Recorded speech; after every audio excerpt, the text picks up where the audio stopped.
Sa herë që kemi ndryshim ore, gjithmonë bëhet e njëjta pyetje, a ja vlen më që të vazhdojmë apo jo? Në fakt, ndryshimi i orës ka filluar para një 5 dekadash, në kohë kur prindërit e mi kanë qenë në punë dhe sot janë fëmijët e mi në punë, pra jemi gati 2 breza të ndryshuar dhe siç e dim edhe traditat dhe zakonet e jetës përditshme kanë ndryshuar. Mua më kujtohet që në atë kohë puna fillonte në orën 7 të mëngjesit,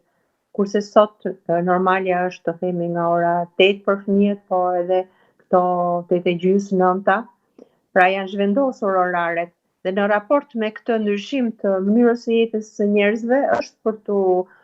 bërë kjo pyetje, për të diskutuar që a ja vlen më të ndryshohet ora apo të mos ndryshohet. Atëherë ishte ideja e kursimit, sepse duke ndryshuar orën, ishte llogaritur në mënyrë shumë të arsyeshme që dita e punës dhe pjesa më aktive e jetës së njerëzve të qëllonte me kohën e dritës natyrale, domethënë të ketë sa më shumë dritë natyrale dhe më pak dritë artificiale për jetën e përditshme. Dhe pastaj pjesa e natës ku duhet drita artificiale, njerëzit e kalojnë në pasivitet.